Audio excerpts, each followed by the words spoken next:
our military responded obviously at the request of the Haitian government, but our military was in support of the U.S. lead federal agency, USAID. That was made very clear by President Obama from the very beginning. That was very clear guidance that I understood.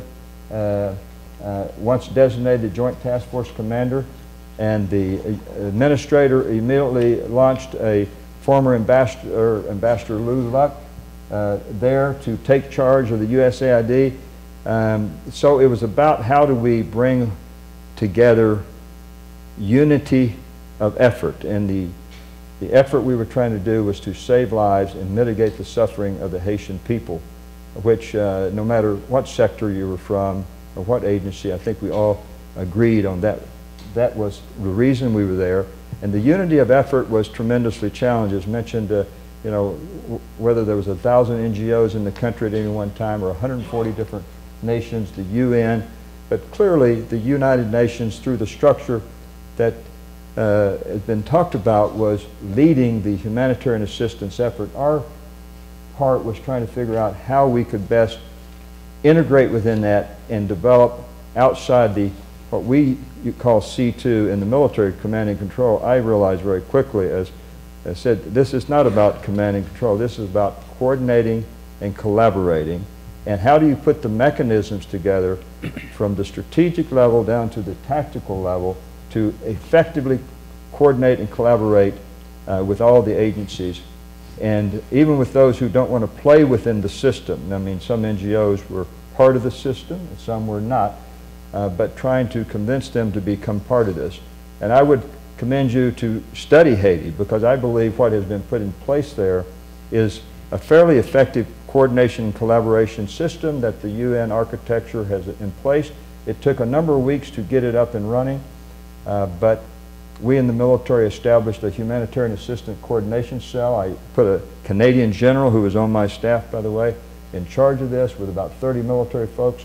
We put planners into it. We worked this with the UN military forces and OCHA to establish a center we call the Joint Operations Tasking Center that was led by the United Nations to determine how do you receive requirements and then who's going to go forth and do the task that maybe a NGO or agency doesn't have the capacity to do, whether it's escorting a convoy of food for the World Food Program from a warehouse to a point of distribution, or providing a security at the point of distribution so that aid can be distributed in an orderly, effective manner without any violence.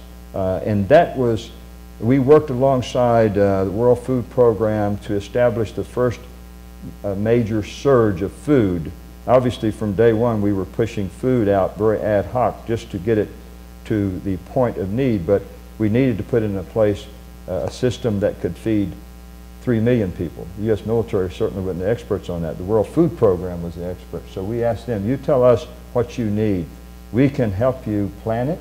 We can help you put in place the mechanisms to, with MINUSTAH, to go about distributing it so that it moves forward.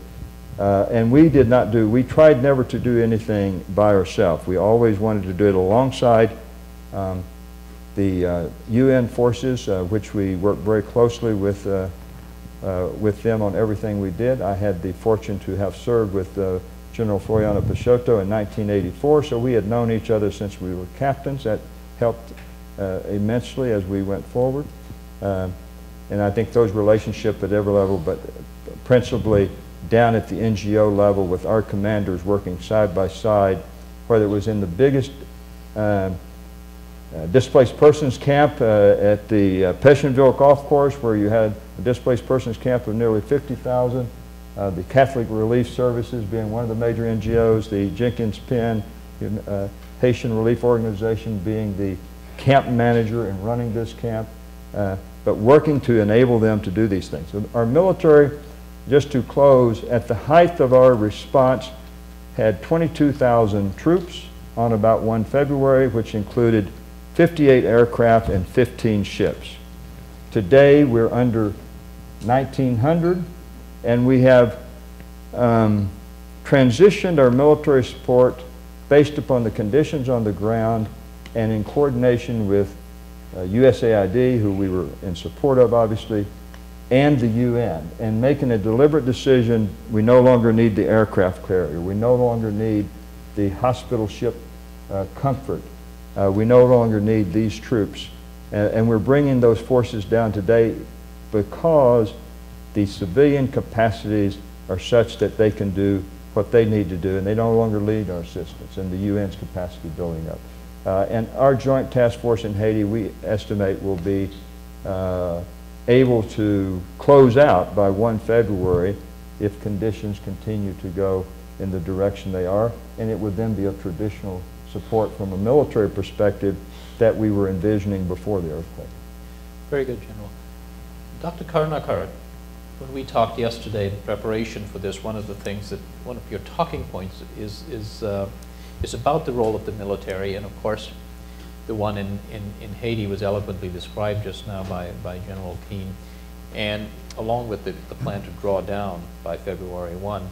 What is the level of military assistance, broaden this out to a more global scale beyond Haiti, that you think is appropriate, and at what point does it get to be uncomfortable or counterproductive as far as the operations of MSF? In natural disasters, I think there's no war. Capacities are very limited, and it's absolutely valid, I think, to work with agencies and who have the capacity to provide assistance, because the goal at that time is to save lives and to get assistance as soon as possible. Now, we've done that in Pakistan during the earthquake. We actually went to very remote places on Pakistani military helicopters because there was no other way to get there. If we were to go by mules and donkeys, it would have taken weeks, and people who needed emergency medical care in the first few days would not have received it. I think something similar has happened in Haiti as well, where the government structures basically completely fell apart. The UN structures were decapitated, de facto. I mean, the first few days, the number of casualties they suffered also affected their psyche and morale as well. We have been in, as an organization, we've been in Haiti for 19 years. We've been providing health care, but more addressing daily issues of survival from a health perspective, looking at child mortality, maternal mortality, but also providing surgical care from the incredible violence that was going on in places like Cité Soleil, where we used to get several gunshot wounds every single day in our hospitals. Even a long-standing medical presence with reasonably well-developed health structures were affected by, the buildings were not built to code, and so these are things which are sort of beyond the hands of, well, it's not beyond the hand of the Haitian government. I mean, there should have been better codes, but beyond the hands of all of the other actors who work there. We, I think, after the initial focus on search and rescue subsided, I think most of the organization got down to the job at hand, which was treating injuries, conducting surgeries. The problem, of course, is that very few agencies have the capacity and the staying power to stay for a longer term that is required to deal with post-op complications. There are many organizations that have come in and have done surgeries, but they're all leaving now. Who deals with the post-op care for these patients? Who deals with the long-term rehabilitation care that these patients require? And also, I can't give you numbers, but there have also been reports of surgeons opting for amputation rather than a more kind of limb-preserving kind of intervention that with long-term, with the appropriate post-operative care and rehabilitative care, you could have saved limbs.